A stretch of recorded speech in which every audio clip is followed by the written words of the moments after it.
मुलाकात शिन से होती है, एक हाई स्कूल गर्ल जो घर से बाहर ही नहीं निकलती। पहले ही सीन में वो विंडो से बाहर देखती है तो उसे लोगों के सर पर रेड लाइंस दिखाई देती हैं, जिनसे डरकर वो एकदम से विंडो बंद कर देती है। पता चलता है कि उसे बचपन से ही रेड लाइंस दिखा करती थी, जिसके बारे में पहले वो कंफ्यूज रही, पर फिर उसने अपनी फैमिली पिक्चर में भी यही लाइंस बना दी। ऐसे ही एक लाइन उसके डैड और उसकी आंटी को भी मिला रही थी। उसकी मॉम ये देखकर जैसे पागल सी हो गई और उन्होंने शिन के डैड को ही स्टैब करके मार डाला। उस दिन शिन को एहसास हुआ कि ये लाइंस बहुत ही ज्यादा खतरनाक हैं। वो इन लाइंस को देखने के श्राप से निकलना चाहती थी, पर जब बाहर निकलती थी उसे सबके सर पर यही लाइंस दिखाई देती थी, किसी के सर पर कम तो किसी के सर पर ज्यादा। वक्त गुजरा तो उसे एहसास हुआ कि ये लाइंस इंसान के फिजिकल रिलेशन को शो करती हैं, जिसके जितने रिलेशन उसके सर पर उतनी लाइंस।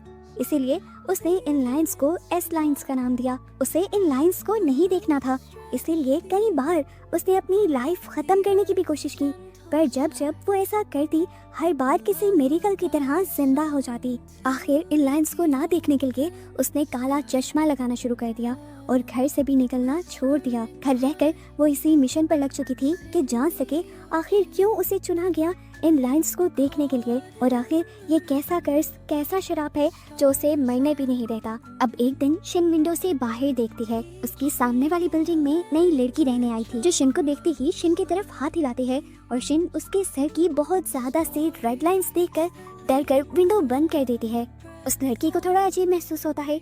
वही लड़की कुछ देर बाद शिन के घर आती है, पर शिन दरवाजा ही नहीं खोलती तो वो उसके घर के बाहर कुछ फ्रूट्स रख जाती है, जिसे थोड़ी देर बाद शिन ने उठाकर ऐसे खाया था जैसे वो काफी अरसे से भूखी हो।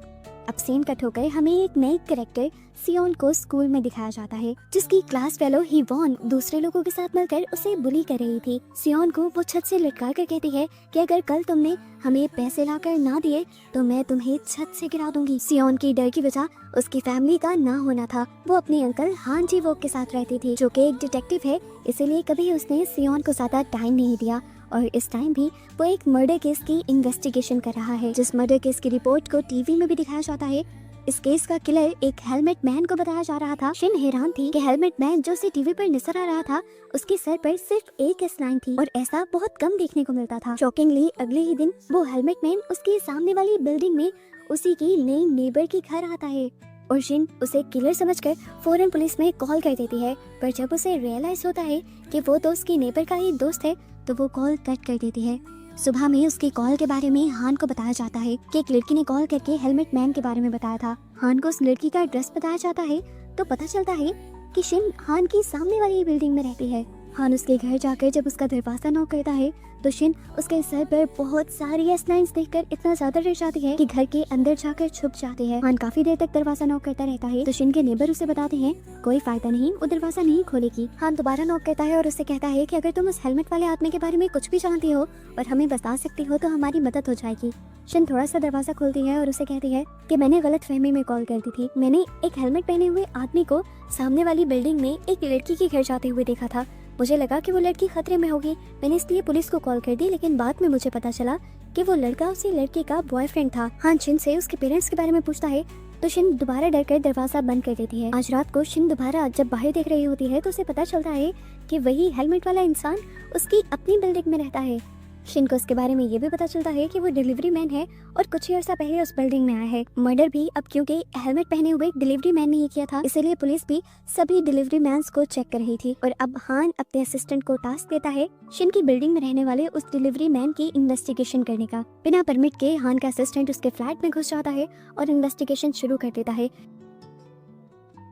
ये पूरा ही अपार्टमेंट बहुत ही ज्यादा अजीब था। इसमें कई ऐसी चीजें थी जिसको देखते हुए लग रहा था कि वो डिलीवरी मैन मर्डरर भी हो सकता है। खुद भी वो किलर के घर में था, इसलिए डर कर वो फौरन हान को कॉल कर देता है। पता चलता है कि वो डिलीवरी मैन यहीं पर छुपा हुआ उसकी सारी बातें सुन रहा था और वो उस पर हमला करके उसे बांध देता है, जिसके बाद उसका हान से भी कांटेक्ट नहीं हो पाता। कांटेक्ट ना होने पर हान भी डर कर उस घर की तरफ निकल जाता है, जबकि हम देखते हैं कि अब वो आदमी दोबारा हेलमेट पहनकर तैयार होकर अपने नए शिकार के लिए निकल जाता है। शिन को उसके कदमों की आवाज सुन जाती है। वो जब विंडो में जाकर दिखती है तो यही हेलमेट वाला लड़का दोबारा सामने वाली बिल्डिंग में जा रहा होता है। वो समझ गई कि उसकी नेबर की जान खतरे में है। वो उसे बचाने के लिए पुलिस को कॉल करना चाहती थी, पर अब उसके फोन की भी बैटरी डेड हो चुकी थी। वो कभी बाहर ना निकलती, लेकिन आज क्योंकि उसे लगा कि उसे किसी की जान बचानी होगी तो वो बहुत ज्यादा डरते हुए एक नाइफ उठाकर बाहर निकली। वो उस बिल्डिंग में जाकर उस लड़की के अपार्टमेंट में घुस जाती है, जहाँ पर वो लड़का सच में उसके नेबर को गला दबाकर मारना चाहता था। पता चलता है कि इस लड़के के पास भी ऐसे ग्लासेस हैं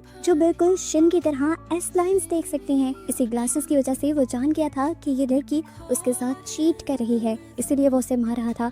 ठीक वक्त पर शिन यहाँ आ गई, लेकिन डरते हुए वो अपने चाकू से उस लड़के का कुछ भी नहीं कर पाई, बल्कि उल्टा उसी चाकू से उसी लड़के ने शिन के ऊपर ही हमला कर दिया। शिन को जख्मी करने के बाद वो दोबारा उसी लड़की को मारने के लिए बढ़ रहा था। दूसरी तरफ हम देखते हैं कि हान शिन की बिल्डिंग में आता है अपने असिस्टेंट को कवर देने के लिए, लेकिन वो शिन के घर का पूरा दरवाजा खुला देखकर कंफ्यूज हो जाता है और शिन के घर के अंदर चला जाता है। अंदर उसे एक बोर्ड दिखाई देता है जिससे उसे पता चलता है कि शिन भी किसी चीज के बारे में इन्वेस्टिगेशन कर रही है। अभी वो यही सब देख ही रहा था कि उसने सामने विंडो में देखा कि एक लड़का सामने घर में रहने वाली लड़की का मर्डर कर रहा है और शिन उसे बचाने की कोशिश कर रही है। जख्मी हालत में होने के बावजूद शिन ने हिम्मत दिखाई थी और अपना चाकू उठाते हुए उस आदमी के पाँव में स्टैब कर दिया था ताकि वो आदमी उस लड़की को छोड़ दे। इसी गुस्से में किलर शिन को भी मारने लगता है, लेकिन हान शिन के घर से उसे शूट करके शिन और उस लड़की की जान बचा लेता है। थोड़ी देर बाद पुलिस की पूरी टीम यहाँ पर आ जाती है और वो उस किलर और उस लड़की को यहाँ से ले जाते हैं। हान शिन को लेकर बाहर आता है और उसे उसका काला चश्मा पकड़ाता है। इसी चश्मे को देखते हुए उसे याद आता है कि किलर ने उसे कहा था कि इसी चश्मे की वजह से उसे रेड लाइंस नजर आ रही हैं। ये बात वो हान को नहीं बताती। हान उससे कहता है कि तुम्हें हॉस्पिटल चलना चाहिए, जिस पर शिन कहती है नहीं, मैं बिल्कुल ठीक हूँ। इतनी ही देर में यहाँ पर हान की नीस सियोन भी आ जाती है, जो उससे पूछती है तुम यहाँ पे क्या कर रही हो। और हान सियोन से पूछता है क्या तुम इसे जानती हो। तो सियोन बताती है हाँ, ये मेरे स्कूल में पढ़ती थी, फिर उसके मॉम डैड का मर्डर हो गया, जिसके बाद से वो स्कूल नहीं आई। खैर उसके बाद हान उससे पूछता है कि आखिर तुम्हारे स्कूल में क्या चल रहा है और तुम्हारे मुंह पे ये चोटों के निशान कैसे हैं, और तुम मुझसे जो इतने सारे पैसे मांग रही हो वो क्यों मांग रही हो। सियोन उससे कहती है आज आपको मेरे बारे में इतनी फिक्र क्यों हो रही है, अगर आपने पैसे नहीं देने तो आप मुझे बता दें। हान यहाँ से चला जाता है और अब हमें दोबारा शिन को दिखाया जाता है, जो अब अपने अपार्टमेंट के ऊपर बैठी हुई थी और उसने अब फैसला कर लिया था कि वो घर के अंदर बंद नहीं रहेगी, और जैसे उसने कल एक इंसान की जान बचाई ऐसे ही वो लोगों की जान बचाएगी अपनी इस पावर का इस्तेमाल करते हुए। यही सब वो सोच रही थी कि उसे एक अननोन नंबर से मैसेज आया जिसमें उसे बताया गया कि जैसी एस लाइंस तुम देख सकती हो वैसे ही मैं भी देख सकता हूँ, और अगर तुम मुझसे मिलना चाहती हो तो तुम सुबह को अपने स्कूल आ जाओ। अगले दिन अब हमें सियोन को स्कूल में दिखाया जाता है, जहाँ पर उसे उसकी क्लास फेलो दोबारा बुली करने लगे थे। ही वॉन ने खुद एक लव लेटर लिखकर सियोन के कैबिन में रख दिया था ताकि सभी उसे देखकर मजाक बना सकें। सियोन को इस हरकत से इतना ज्यादा गुस्सा आ जाता है कि वो अब अपने डर पर काबू पाते हुए हिवॉन के ऊपर ही हमला कर देती है। इन दोनों में मारपीट शुरू हो जाती है और आखिर टीचर यूजिन आकर उनकी ये मारपीट रुकवाती हैं, जिसके बाद वो लिवॉन के हाथ से वो लेटर लेकर भी फाड़ देती हैं। जिसके बाद वो सियोन को अपने ऑफिस में ले जाती हैं और उसे समझाती हैं कि ऐसी हर बात पर गुस्सा नहीं किया करते। घर जाते हुए सियोन को अपने कैबिन में एक चश्मा दिखता है जिससे वो उठा लेती है। घर जाकर वो जब इस चश्मे को लगाकर मिरर में देखती है तो उसे अपने सर पर एक लाइन नजर आ रही थी और ये काफी अजीब था। उसे इस लाइन का मतलब नहीं समझ आ रही थी। वो बाहर गई तो बाहर हान था जिसके सर पर बहुत ज्यादा लाइंस थी और इतनी ज्यादा लाइंस को देखकर वो इतना डर गई कि उसने चीख मार दी। हान से डरकर वो घर से बाहर चली गई थी, जहाँ जाकर वो देखती है कि सभी के सरों पर लाइन थी और कुछ लोग जो एक साथ चल रहे थे उनके लाइंस आपस में कनेक्ट हो रही थी, और यहाँ पर वो समझ गई कि ये लाइंस लोगों के फिजिकल रिलेशन को दिखा रही हैं। ये बात रियलाइज करने के बाद सियोन अजीब तरीके से खुश हो गई। वो अगले दिन बहुत खुश स्कूल गई और उसे अब सब लोगों के सर पर लाइंस नजर आ रही थी, जिसका मतलब उसे लोगों के सीक्रेट्स नजर आ रहे थे। हिवॉन जो कि उसकी दुश्मन थी, उसके सर पर 2 लाइंस गुजर रही थी और एक लाइन तो यही कहीं किसी से मिल रही थी। सियोन उस लाइन का पीछा करती है तो उसे पता चलता है कि हिवॉन का रिलेशन उसी के अपने टीचर के साथ था, और ये जानकर वो बहुत ज्यादा खुश हो गई क्योंकि अब उसे हिवॉन का राज पता चल गया था और अब उसे हिवॉन के हाथों बुली होने की जरूरत नहीं थी। इसी दिन दिखाया जाता है कि शिन ने भी स्कूल ज्वाइन कर लिया था और ग्यूजिन यानी उनकी क्लास टीचर उसे सारे क्लास से इंट्रोड्यूस भी करवाती है। सीन कट होकर हमें हान को दिखाया जाता है जो अभी भी उसी सीरियल किलर पर इन्वेस्टिगेशन कर रहा था जो पुलिस इनकाउंटर में ही मारा गया था। असल में उसे पता चला था कि वो सीरियल किलर हमेशा एक ग्लासेस लगा कर रखता था और उसे उसके सामान में वो ग्लासेस नहीं मिले थे। उसे ये भी पता चलता है कि वही सीरियल किलर उसकी नीस सियोन के स्कूल में पहले टीचर था, इसलिए इन्वेस्टिगेशन करने के लिए वो स्कूल में आ जाता है। यूजिन उसे देखते ही पहचान जाती है और उससे पूछती है कि क्या आप सियोन का पता करने के लिए आए हैं। हान जवाब देता है, नहीं, सियोन को मेरा उसकी लाइफ में इंटरफेयर करना पसंद नहीं, मैं एक केस की इन्वेस्टिगेशन के लिए आया हूँ। यूजिन को वो सारी इन्फॉर्मेशन देता है, लेकिन यूजिन बताती है कि मुझे इस मर्डर केस के बारे में कुछ भी नहीं पता, क्योंकि मैं इस स्कूल में और इस शहर में ही नई आई हूँ। सीन कट होकर हम सियोन, शिन और उसे बुली करने वाली लड़की यीवॉन को देखते हैं, जो अभी भी सियोन को जब बुली करने लगती है तो सियोन उसका हाथ पकड़ लेती है और कहती है, अब डरने की बारी तुम्हारी है। इन दोनों के दरमियान में लड़ाई चल ही रही थी कि यहाँ पर शिन आ गई और यीवॉन को पकड़ते हुए वो जल्दी से उसे जंगले के पास ले गई और खुद जंगले से लटक गई। वो उसकी टाई को पकड़े हुए कहती है कि अगर तुमने अब के बाद कुछ भी इस तरह किया या मुझे या सियोन को तंग करने की कोशिश की तो मैं यहीं से तुम्हें लेकर कूद जाऊंगी। इससे यीवॉन बहुत ज्यादा डर जाती है और वहाँ से भाग जाती है। उसके जाने के बाद सियोन उससे पूछती है, तुमने मेरी मदद क्यों की? क्या मैंने तुम्हें अपनी मदद करने के लिए कहा था? शिन बेचारी कंफ्यूज सी हो जाती है तो सियोन अब उसे अपने साथ ले जाती है। अब दिखाया जाता है कि हान एक बार के अंदर क्या था, जिस बार के अंदर वो सीरियल किलर भी जाया करता था। वो बार टेंडर से जब इन्वेस्टिगेशन करता है, बार टेंडर बताता है कि वो आदमी यहाँ आया करता, वो हमेशा एनक लगा कर रखता था, पर इस पिक्चर में उसने एनक नहीं लगाई हुई। उसकी हरकतें भी काफी अजीब थी। वो हमेशा ड्रिंक करने के बाद लोगों के सर के ऊपर कुछ कुछ गिनता रहता था और खुद ही खुद में हंसता रहता था, जिसकी वजह से उसे अक्सर लोगों से मार पड़ा करती थी। सीन कट होकर अब हमें सियोन और शिन को दिखाया जाता है, जो एक साथ घर जा रहे थे। सियोन शिन से कहती है कि मेरा दिल करता है मैं यहाँ से भाग जाऊँ। हाँ अंकल मेरा बिल्कुल ख्याल नहीं रखते। उसकी ये बात सुनकर शिन उदास होकर उसे कहती है, देखो शुक्र करो कि तुम्हारे पास कोई तो है जिसे तुम अपना कह सकते हो, मेरे पास तो कोई भी नहीं। सियोन उससे पूछती है, क्या तुम्हारी मॉम आज भी जिंदा होंगी, और अगर हैं तो उन्हें तुम्हें ढूंढना चाहिए था। बेचारी शिन उदास हो जाती है और अपने घर चली जाती है। जबकि दिखाया जाता है कि सियोन जब रात को मार्केट में निकली हुई थी तब वो यीवॉन को एक होटल की तरफ जाते हुए दिखती है। वो उसका पीछा करती है और देख लेती है कि इसी होटल में उससे मिलने के लिए उनके टीचर ही आए हुए थे। वो इन दोनों की एक साथ पिक्चर ले लेती है और ये पिक्चर यीवॉन को सेंड करती है उसे ब्लैकमेल करने के लिए। यीवॉन इस पिक्चर पर कोई रिएक्ट नहीं करती और कहती है, अगर ये पिक्चर तुम किसी को दिखा भी दो तो कोई भी मुझे कुछ नहीं कहेगा, क्योंकि मैं अंडर एज हूँ, सजा हमारे टीचर को ही मिलेगी। ये सुनकर अब सियोन यही पिक्चर उस टीचर को सेंड कर देती है और ब्लैकमेलिंग के तौर पर उससे 20 मिलियन युआन की डिमांड करती है। दूसरी तरफ दिखाया जाता है कि उदास शिन अभी भी अपनी खिड़की से बाहर देख रही थी, जहाँ पर वो एक कपल को देखती है जिनके सर पर एक ही लाइन थी और एक दोनों से मिल रही थी।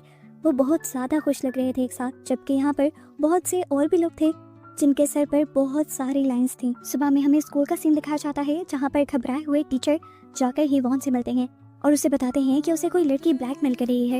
यीवॉन कहती है, कोई नहीं, हमारी क्लास की सियोन ही आपको ब्लैकमेल कर रही है। टीचर ने पूछा, उसे ये सब कैसे पता, क्या तुमने बताया है? यीवॉन कहती है, मैंने नहीं बताया और अब तुम जानो या तुम्हारी ये प्रॉब्लम, मेरा इससे कोई ताल्लुक नहीं है। सियोन जानबूझ के यीवॉन के फ्रेंड के साथ ज्यादा क्लोज होती है ताकि यीवॉन को गुस्सा आए और वो अपने मिशन में कामयाब भी हो जाती है। यीवॉन अपने फ्रेंड को बहुत ज्यादा डांटती है। शिन सियोन का ये सारा रवैया देखकर काफी ज्यादा कंफ्यूज थी।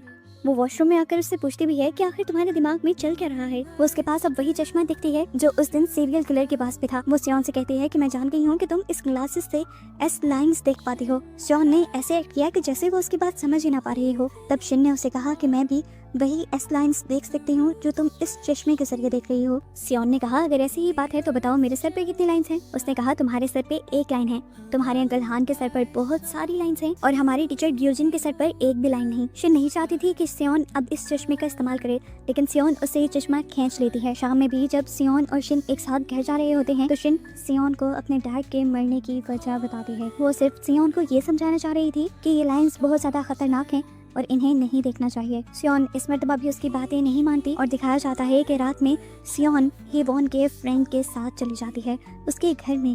इसी टाइम पर उसे उस टीचर का मैसेज आता है कि उसने 20 मिलियन वॉन का इंतजाम कर लिया है, जिसे लेने के लिए वो स्कूल आ जाए। वहाँ जाने से पहले सियोन यीवॉन के दोस्त को लेकर एक पिक्चर कैबिन में जाती है और जब वहाँ पर पिक्चर बनवा रही होती है तो हम देखते हैं कि वहाँ पर यीवॉन आकर उसके बैग से उसका चश्मा चुरा लेती है, क्योंकि उसने इस चश्मे से रिलेटेड सारी बातें सियोन और शिन की सुन ली थी। सियोन जब पिक्चर खिंचवा कर बाहर निकलती है तो उसे अपने हैंड बैग में वो ग्लासेस नहीं मिलते। वो यहाँ के स्टाफ से हर जगह से उस ग्लासेस के बारे में पूछती है, लेकिन जब उसे नहीं मिलते तो वो शिन को कॉल करती है, क्योंकि उसे लग रहा था कि शिन ही नहीं चाहती थी कि वो उन ग्लासेस को इस्तेमाल करे, जरूर शिन ने ही वो ले लिए होंगे।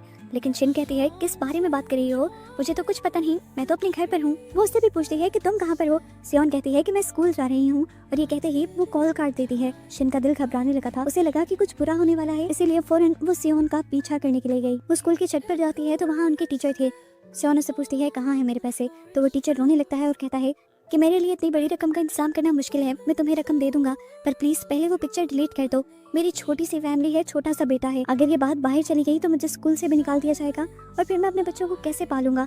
अभी वो ये सब बता ही रहा था कि उसकी वाइफ ने ही उसे वही पिक्चर सेंड कर दी, जिसे देखकर वो टीचर टूट गया और सियोन पर बरसने लगा कि तुमने उसे पिक्चर सेंड क्यों की।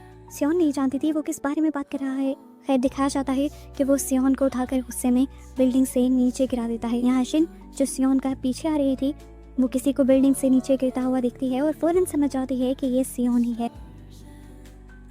वक्त रहते ही वो उसकी मदद करती है और उसे हॉस्पिटल ले आती है। सियोन की हालत इतने बड़े एक्सीडेंट से बहुत ज्यादा खराब तो हो गई थी, लेकिन अभी भी वो जिंदा थी। कुछ ही देर में यहाँ पर डिटेक्टिव हान भी आ जाते हैं और शिन से सवाल करते हैं कि क्या हुआ है सियोन को और तुम इतनी रात को स्कूल क्या करने गई थी। शिन बताती है, मुझे नहीं पता, मुझे बस सियोन की कॉल आई थी और उसने बताया था कि वो स्कूल जा रही है। मुझे उस टाइम लगा ही था कि वो कोई प्रॉब्लम में है, मैं तो बस उसकी मदद करने के लिए निकली थी। हान पूछता है कि तुम्हें क्या लगता है सियोन ने सुसाइड अटेम्प्ट की है, जिस पर शिन कहती है नहीं, वो इतनी कमजोर नहीं कि सुसाइड अटेम्प्ट कर ले। पता चलता है कि अब सियोन कोमा में जा चुकी थी। अगले दिन शिन अकेले स्कूल जाती है तो उसे पता चलता है कि वो स्कूल टीचर और हिवॉन दोनों ही स्कूल नहीं आ रहे।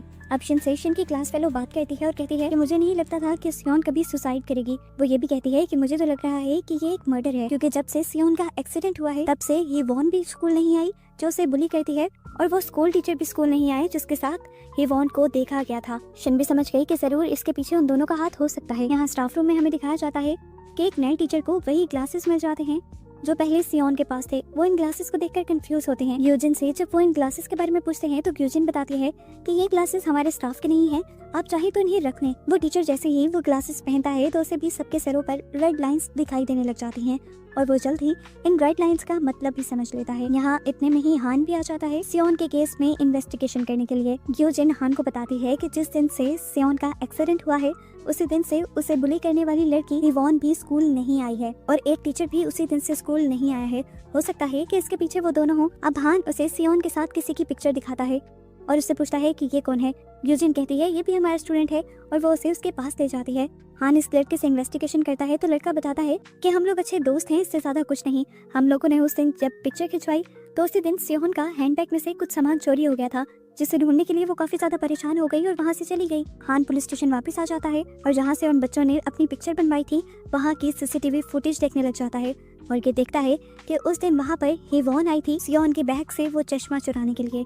अब मॉल के एक फुटेज में हान ये भी देखता है कि हिवॉन ने वही चश्मा अपनी आंखों पर लगाया हुआ था, लेकिन अभी तक हान इस चश्मे के पीछे के राज को नहीं समझ पाया था। दिखाया जाता है कि वो टीचर जिसे आज वो चश्मा मिला है वो यही चश्मा लगाकर अपनी बहन के घर पर चला जाता है और यहाँ पर उसे रियलाइज होता है कि उसकी बहन के हस्बैंड उसकी बहन को चीट कर रहे हैं। खैर यहाँ पर अगले दिन हमें दिखाया जाता है कि हिवॉन और उस टीचर की वो पिक्चर जो सियोन ने ली थी वो पूरे स्कूल में वायरल हो चुकी थी और वायरल करने वाला खुद वो टीचर ही था जिसने उस पिक्चर को वायरल करने के बाद सुसाइड कर ली और सुसाइड नोट में लिखा था कि उसे हिवॉन के करीब नहीं जाना चाहिए था। ऐसा करके उसने अपनी लाइफ बर्बाद कर ली है और अब उसे जीने का कोई हक नहीं।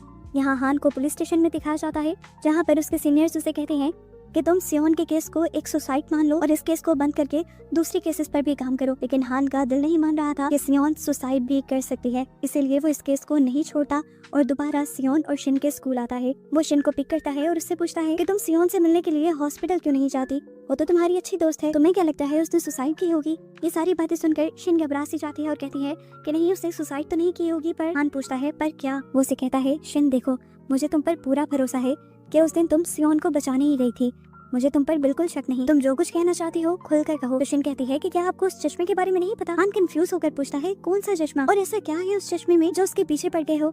शिन बताती है कि मैं बाद में बताऊंगी, लेकिन पहले आप वो चश्मा ढूंढ कर लेकर आए।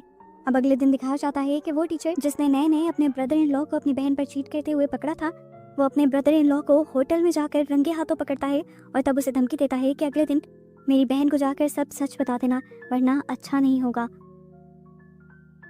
असल में तो वो आदमी भी अच्छा नहीं था, वो जिसके साथ चीट कर रहा था उसी के साथ मिलकर अपनी वाइफ को डाइवोर्स भी दे देता है और अपने बेटे को भी छोड़ देता है। और ये देखकर उस टीचर को बहुत ज़्यादा अफसोस होता है कि वो तो अपनी बहन का घर ठीक करने के लिए गया था, लेकिन ऐसे खुद ही उसकी लाइफ बर्बाद कर दी उसने। खैर अब हान घर की तलाशी लेता है तो उससे सियोन की एक डायरी मिलती है जिसमें उसने एस लाइंस और उस चश्मे को बनाया हुआ था। वो इन लाइंस और ड्राइंग्स के बारे में जब शिन से आकर सवाल करता है तो शिन उसे समझा देती है कि जो लाइंस इन ड्राइंग्स में बनी हुई हैं इन्हें एस लाइंस कहते हैं। वो उन्हें इन लाइंस के पीछे की मिस्ट्री और उस चश्मे के बारे में भी बताती है जिसके जरिए इन लाइंस को देखा जा सकता है। पहले तो हान उसकी बातों पर बिलीव नहीं करता। फिर शिन बताती है कि मैं बचपन से ही ये लाइंस देख सकती हूँ और मुझे पता है कि उस चश्मे में यही लाइंस दिखती हैं। हान भी थोड़ा सोचता है और उसे याद आता है कि पिछला भी मर्डर केस और इस केस में भी चश्मा कॉमन था जो उसे नहीं मिला था। हान को अब कुछ उसकी बातें समझ आने लगी थी। सीन कट होकर अब हमें एक नई कैरेक्टर किम को दिखाया जाता है। सियोन के ही स्कूल में वो एक एडमिन स्टाफ है और वो एक एक्ट्रेस बनना चाहती है और हमेशा से वो एक होटल में रूम बुक करके अपनी प्रैक्टिस करती है। हम देखते हैं कि आज किम के पास भी वही क्लासेस थी जिस क्लासेस को सब ढूंढ रहे थे। किम इस टाइम जिस होटल में आई थी हमें पता चलता है कि उसी में शिन आजकल जॉब करने लगी है। जबकि दूसरी तरफ पुलिस स्टेशन में हान को दिखाया जाता है जो अभी भी सियोन के केस पर इन्वेस्टिगेशन कर रहा था लेकिन अपने सीनियर से छुप कर। दोबारा हमें होटल का सीन दिखाया जाता है जहाँ पर शिन के भी दोस्त आ गए थे और जब होटल बुक करवाने के लिए यहाँ पर किम आती है तो उसके दोस्त किम को पहचान लेते हैं और कहते हैं कि कहीं देखी देखी लग रही है, अरे ये तो हमारे स्कूल में काम करती है। शिन उसके ग्लासेस को नोट नहीं कर पाती लेकिन ये जरूर नोट करती है कि अभी तक उसके सर पर सिर्फ एक लाइन है। दूसरी तरफ हमें हान को दिखाया जाता है जो शिन के डैड का मर्डर केस रीड कर रहे थे और इन्हें पता चलता है कि शिन की मॉम ने लाइंस देखने के बाद ही अपने हस्बैंड का मर्डर किया था। इन्हीं केस फाइल्स में उन्हें शिन की बनाई वो ड्राइंग भी दिखती है जिसमें रेड लाइंस थी और ऐसे वो समझ जाते हैं कि शिन सच बोल रही थी। अब शाम में हम हान और शिन दोनों को ही सियोन के हॉस्पिटल में देखते हैं। हान शिन से सवाल करता है कि क्या सियोन के सर पे कोई लाइन थी। शिन बताती है कि उसके सर पे एक लाइन थी। हान पूछता है कि तुमने देखा कि वो लाइन किसके साथ जुड़ रही थी। शिन बताती है कि हमारे सर्कल में तो किसी के साथ भी नहीं जुड़ रही। हान इस तरह के सवाल इसलिए कर रहा था क्योंकि उसे लग रहा था कि सियोन का कोई करीबी दोस्त भी उसके ऊपर जानलेवा हमला कर सकता है। सीन कट होता है और हमें दिखाया जाता है कि अगले दिन शिन अपने फ्रेंड के साथ जब होती है तो वो उसे इन लाइंस के बारे में सब कुछ बता देती है कि मुझे कुछ लाइंस दिखते हैं। वो लड़का उससे पूछता है क्या ये लाइंस मेरे सर पे भी हैं? तो शिन कहती है नहीं, तुम्हारे, मेरे और हमारे दोस्त के सर पर ये लाइंस नहीं है। शिन हैरान थी कि ये पहला लड़का था जो उसकी बात इतनी आराम से मान रहा था। वो उससे पूछती भी है क्या तुम्हें मेरी बातों पर एतबार है? लड़का कहता है हाँ एतबार है क्योंकि मुझे नहीं लगता कि तुम किसी वजह से झूठ बोलोगी। अब हमें हान को दिखाया जाता है जिससे उसका कलीग पूछता है आजकल तो आप कहीं पर भी नहीं जा रहे, क्या आपका लड़कियों में इंटरेस्ट खत्म हो गया है? उसकी बात पर हान शर्मा जाता है और उसके ख्याल में ग्यूजिन आती है। वो उसे बताता है कि ग्यूजिन उसे अच्छी लग रही है लेकिन वो ग्यूजिन के साथ कुछ भी गलत नहीं करना चाहता। सीन कट होकर हमें दोबारा किम को दिखाया जाता है जो शिन के होटल में हमेशा से प्रैक्टिस करने के लिए आती थी। यहाँ पर एक सीक्रेट भी उसका पता चलता है कि वो प्रैक्टिस करने के बहाने अपने साथ वाले रूम में कपल्स को देखा भी करती थी और आज वो देखती है कि इसी रूम में और कोई नहीं बल्कि उसका फेवरेट म्यूजिक टीचर आया हुआ था जिससे वो शादी करने के सपने सजाया करती थी। अपने पास मौजूद एस ग्लासेस की मदद से वो ये भी देख लेती है कि म्यूजिक टीचर के सर पर एक ही एस लाइन है जो उसी लड़की के साथ जोड़ रही है, जिसका मतलब वो दोनों ही एक दूसरे के साथ बहुत ज्यादा लॉयल थे और ये देखकर किम बहुत ज्यादा टूट जाती है। इसके बाद किम रोज ही इस होटल में आना शुरू कर देती है क्योंकि उसे म्यूजिक टीचर के साथ रहना था और जैसे ही काफी दिनों के इंतजार के बाद म्यूजिक टीचर इस होटल में आता है तो वो उसकी पार्टनर के सर पर वार करके उसे बेहोश कर देती है और जबरदस्ती म्यूजिक टीचर के रूम में घुसकर उसके साथ जबरदस्ती करने लगती है। म्यूजिक टीचर जब उसके चुंगल से भागने की कोशिश करता है तो वो उसके सर के ऊपर हमला कर देती है और उसके पास लेट जाती है। वो उससे बातें करती रहती है तब तक जब तक वो ये नहीं देखती कि म्यूजिक टीचर के सर से निकलने वाला खून पूरे बेड पर फैल गया था और अब म्यूजिक टीचर कोई भी बात नहीं कर रहा था, यहाँ तक कि सांस भी नहीं ले रहा था, जिसका मतलब वो मर चुका था। ये देखकर वो टूट जाती है और आखिर वॉशरूम में जाकर बाथटब में अपनी भी जान दे देती है। यहाँ शिन जो इस होटल का राउंड ले रही थी उसे वो लड़की मिल जाती है जिसे किम ने बांध दिया था। उसको रेस्क्यू करते हुए वो पूछती है कि आपने कौन सा रूम बुक करवाया था। वो जब उस रूम में जाती है तो वहाँ पर म्यूजिक टीचर और किम की लाश देखती है और फौरन पुलिस को इन्फॉर्म कर देती है। इस केस की इन्वेस्टिगेशन करने के लिए भी हान आया था। यहाँ पर वो सारी चीजें ढूंढ लेता है लेकिन कहीं पे भी उसे वो ग्लासेस नहीं मिलती जिसका ताल्लुक पिछले सारे केसेस से था। हान शिन से पूछता है कि किम के पास कितनी लाइंस थी। वो बताती है कि किम के पास एक ही लाइन थी जो म्यूजिक टीचर से नहीं जुड़ रही थी, लेकिन वो एक शॉकिंग बात ये बताती है कि किम के ग्लासेस बिल्कुल वैसे ही थे जैसे ग्लासेस की हमें तलाश है। कुछ देर बाद हान कुछ सोचते हुए वॉशरूम में जाता है और बाथटब खाली कर देता है और उसे बाथटब के अंदर आखिर वो ग्लासेस मिल जाते हैं। वो इन ग्लासेस की सच्चाई जानने के लिए इन्हें खुद पहन लेता है और अपने सर पे बहुत सारी लाइंस देखकर खुद ही डर जाता है। इसके बाद वो यही चश्मा लेकर सियोन के पास चला जाता है। वो सियोन के सर पर एक लाइन देखता है और सोचता है कि उसने सियोन के साथ कितना गलत किया। हमेशा से ही सियोन उसके साथ अटैच होना चाहती थी लेकिन उसने सियोन पर कभी ध्यान नहीं दिया था। इसके बाद हान ऑफिस चला जाता है जहाँ वो अपने क्लिक के सर पे 2 लाइंस देखता है और वो उससे सवाल करता है कि क्या शादी से पहले तुम्हारी कोई गर्लफ्रेंड थी। जब वो हाँ में जवाब देता है तो अब हान को 200% से भी ज्यादा यकीन हो गया था कि ये ग्लासेस बिल्कुल सच बोलती हैं। इतनी ही देर में यहाँ पर सियोन के स्कूल से एक लड़की आ जाती है रिपोर्ट लिखवाने के लिए। वो बताती है कि उसके साथ उसके पार्टनर ने बहुत ज्यादा ज्यादती की थी। ये ख्याल आते ही हान के जहन में कोई और खिचड़ी पकने लग जाती है और वो अपने क्लीग को लेकर सियोन के पास जाता है, लेकिन देखता है कि सियोन के सर की लाइन उससे भी नहीं मिल रही थी, जिसका मतलब कि सियोन के साथ जिसने भी फिजिकल रिलेशन बनाया था वो ये नहीं है। इधर हम शिन को देखते हैं जो मैसेज पर जब अपने दोस्तों के साथ अपनी बर्थडे प्लान कर रही थी तभी उसे किसी का मैसेज आता है। वो बताता है कि उसी की भी बर्थडे उसी दिन है जिस दिन बर्थडे शिन की आती है। वो शिन को एडवांस में बर्थडे भी विश कर रहा था, यानी वो शिन के बारे में बहुत कुछ जानता था। और वो शिन को ये भी बताता है कि जैसी लाइंस तुम देख सकती हो वैसी लाइंस मैं भी देख सकता हूँ। शिन हैरान हो गई कि आखिर वो कौन था जो शिन के बारे में इतना कुछ जानता था और शिन के सामने भी नहीं आ रहा था। यहाँ पुलिस स्टेशन में हमें शिन और सियोन की उस क्लास फेलो को दिखाया जाता है जिसके साथ ज्यादती हुई थी। डिटेक्टिव उससे सवाल जवाब करती है तो वो डिटेक्टिव को बताती है कि मेरे साथ ज्यादती करने वाला और कोई नहीं बल्कि मेरा अपना ही दोस्त है। मैं उसके साथ म्यूजिक बनाने जाती थी और उस दिन भी उसके अपार्टमेंट में मैं अपनी मर्जी से गई थी क्योंकि मैं नहीं जानती थी वो इतना घटिया इंसान है।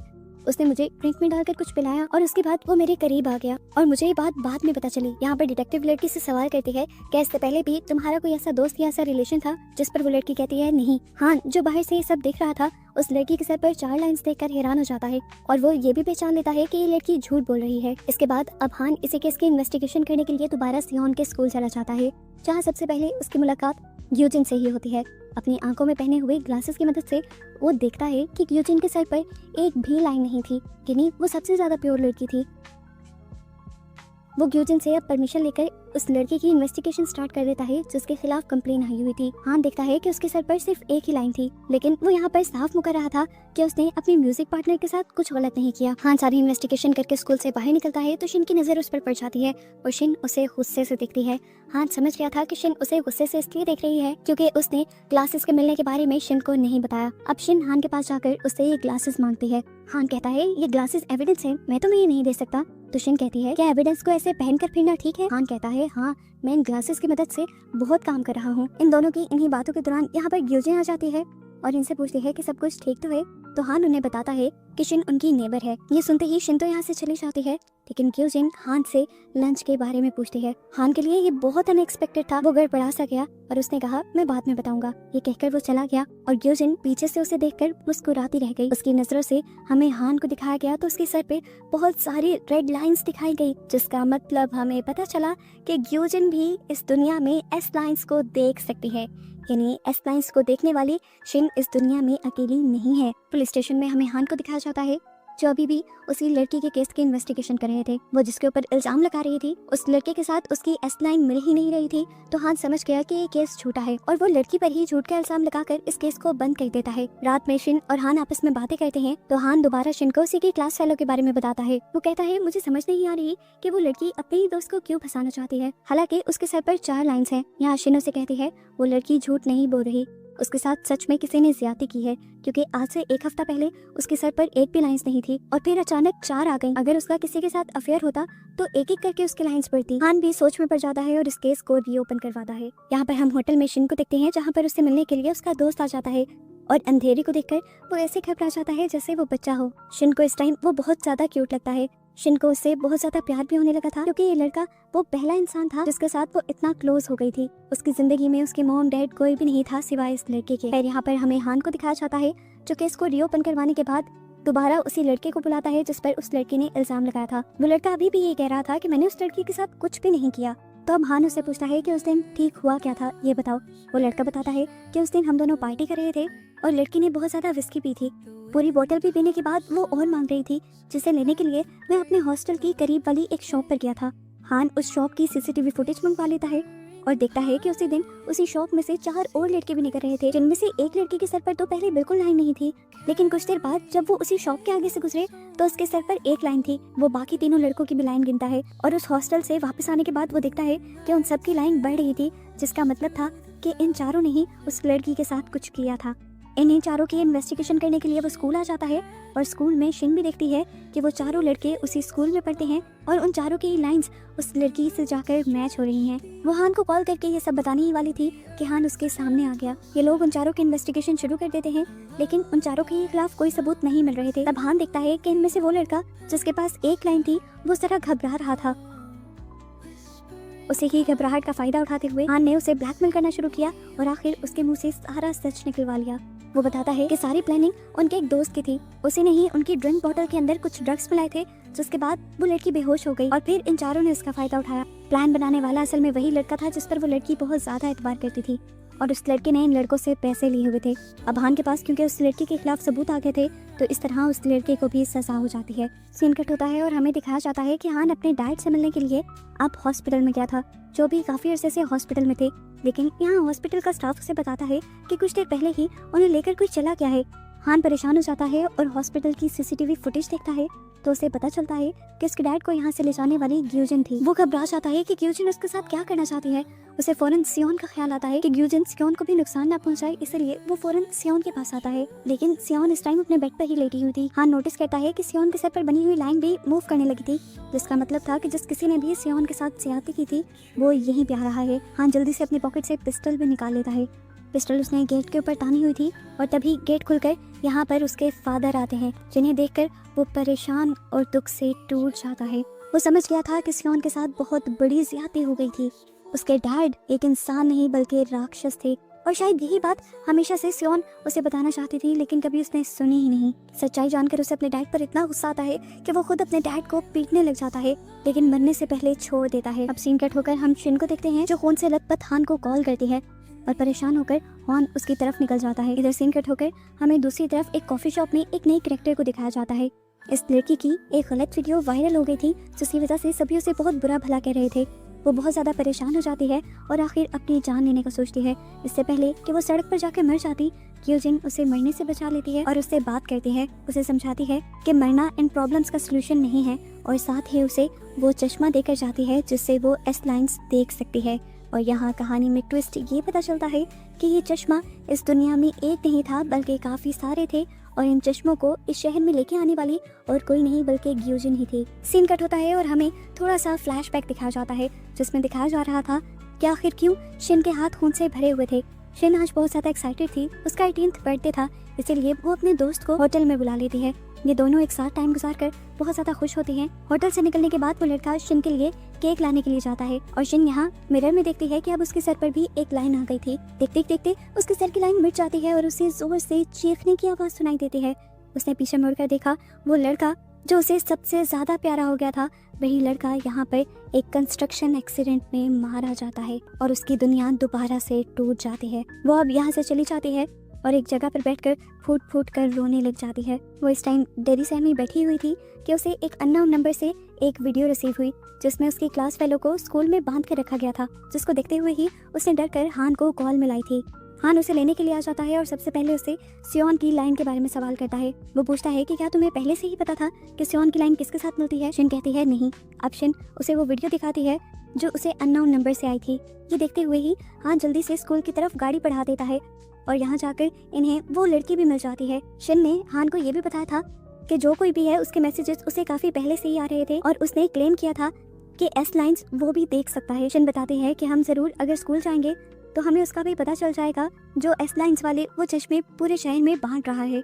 खैर यहाँ पर दिखाया जाता है कि जल्द ही शिन को उसकी दोस्त मिल जाती है, जिसे वो आजाद करवा देती है। वो उससे पूछती है कि तुम्हें यहाँ पर कौन लेकर आया, लेकिन इस लड़की को कुछ याद नहीं था। वो लड़की अब शिन से पूछती है तुम्हारे हाथ क्यों खून से भरे हुए हैं। शिन कहती है ये सब मैं बाद में बताऊंगी। वो लोग यहाँ से निकल जाते हैं और अब हान को ढूंढने लग जाते हैं। हालांकि हान भी इसी स्कूल में था, लेकिन ना तो इन्हें हान की आवाज सुनाई दे रही थी और ना ही इन्हें हान दिख रहा था। शिन और ये लड़की भी यहाँ से निकलने की कोशिश करते हैं, लेकिन बार बार घूम फिर कर ये उसी सीढ़ियों पर आ जाते हैं जहाँ से ये लोग नीचे जा रहे थे। शिन समझ जाते हैं कि वो लोग किसी लूप में फंस गए हैं। अब क्योंकि नीचे तो ये जा नहीं सकते थे, तो शिन छत पर जाने का फैसला करती है और दिखाया जाता है कि हान भी छत पर ही चला गया था। दिखाया जाता है कि इन दोनों के छत पर जाने के बाद भी इन्हें हान दिखाई नहीं देता, क्योंकि हान सीढ़ियों के जरिए छत पर नहीं पहुंचा था बल्कि एक दूसरी ही दुनिया में टेलीपोर्ट हो गया था। और इस दुनिया में टेलीपोर्ट होने के बाद इस पूरी कहानी का ट्विस्ट हमें पता चलेगा। इस दुनिया में जाकर हान देखता है कि यहाँ पर बहुत सारे लोग हैं जो लोग किसी लेडी को अपना गॉड मानते हैं। यहाँ असली दुनिया में अब शिन अपनी असली दोस्त को अपनी सच्चाई और अपनी पावर्स के बारे में बता रही थी, यानी अपनी एस लाइन्स के बारे में बता रही थी। तो वो लड़की यहाँ पर उसे वो ग्लासेस दिखाती है जो उसे ग्यूजिन ने दिए थे, यानी उनकी टीचर ने दिए थे, और वो बताती है कि ये पहनकर भी मुझे वो सारी एस लाइन्स नजर आती हैं जो तुम देख सकते हो। ये बात सुनकर शिन शॉक रह जाती है। और अब हमें फाइनली दूसरी दुनिया में ग्यूजिन को दिखाया जाता है, जिसके सर पर बहुत सारी एस लाइन्स थी जिन्हें उसने दुनिया में अपनी पावर से छुपा कर रखा हुआ था। हान उसे देखकर बहुत ज़्यादा कंफ्यूज रह जाता है और हमें पता चल जाता है कि ग्यूजिन ही वो है जो एस लाइन्स देख भी सकते हैं और किसी को दे भी सकते हैं, और ये सब लोग ग्यूजिन के ही मानने वाले हैं। यहाँ पर ग्यूजिन सबके सामने आकर एक टेबल के ऊपर से कपड़ा हटाती है और दिखाती है कि उसके ऊपर हान के डैड थे। वो इन सब लोगों के जरिए हान के डैड को सजा दिलवाना चाहती थी क्योंकि उन्होंने अपने ही ग्रैंड डॉटर सियोन के साथ बहुत गलत किया था। हान अपने डैड को बचाने की कोशिश करना चाहता था लेकिन वो एक भी कदम आगे नहीं बढ़ पाया। गुस्से में वो अपनी पिस्टल निकालकर ग्यूजिन के ऊपर फायर भी करता है, लेकिन इस दुनिया में ग्यूजिन मर ही नहीं सकती। अब सीन कट होकर हमें दुनिया में दिखाया जाता है कि शिन और उस लड़की के दरमियान में उन ग्लासेस को लेकर लड़ाई हो रही थी जिन्हें शिन ने छीन लिया था, और इससे पहले कि दूसरी लड़की उसे ले लेती, शिन उन ग्लासेस को गिराते हुए पाँव मारकर तोड़ देती है, जिसकी वजह से उसके दोस्त भी दोबारा होश में आ जाते हैं, यानी ग्यूजिन के कब्जे से बाहर निकल आते हैं। ऐसा करते ही हम देखते हैं कि शिन भी अब उसी दूसरी दुनिया में टेलीपोर्ट हो गई थी जहाँ पर हान था। वो ये देखकर बहुत ज्यादा हैरान परेशान हो गई कि यहाँ पर ग्यूजिन भी थी और ग्यूजिन हान को मार रही थी। शिन को यहाँ देखते ही ग्यूजिन हान को छोड़ देती है और उसकी तरफ बढ़ती है और उसे प्यार से कहती है, तुम जिसे पूरी जिंदगी से श्राप मानती आई हो, यही पावर तुम्हारे लिए एक गिफ्ट था। शिन कहती है, नहीं, ये कैसे गिफ्ट है जिसकी वजह से मेरी फैमिली, मेरे दोस्त सब मुझसे छिन गए। ग्यूजिन यहाँ उसे कहती है, तुम्हें पता है मैं तो ये लाइंस पूरी दुनिया को देना चाहती हूँ लेकिन ऐसा कर नहीं पाती क्योंकि मेरी ताकतें इसके लिए काफी नहीं, पर अब क्योंकि तुम आ गई हो तो तुम्हारी ताकतों के जरिए मैं ये काम पूरा कर सकती हूँ। शिन नहीं चाहती थी कि ये लाइंस सब देखें, लेकिन उसे समझ नहीं आ रहा था कि ग्यूजिन अब उसके साथ क्या करने वाली थी। ग्यूजिन के मानने वाले सभी लोग शिन के इर्द गिर्द एक दायरा बना लेते हैं और ग्यूजिन यहाँ पर एक चाकू से शिन के ऊपर हमला करने की कोशिश करती है, लेकिन तभी उन दोनों के दरमियान में कोई आ जाता है। शिन देखती है कि ये उसकी मॉम थी जिसने उसका चाकू अपने ऊपर खा लिया था। वो यहाँ पर शिन को प्यार से बताती है कि बेटा, तुम पूरी जिंदगी जिस गिल्ट में जी रही थी वो गिल्ट तुम्हारा था ही नहीं।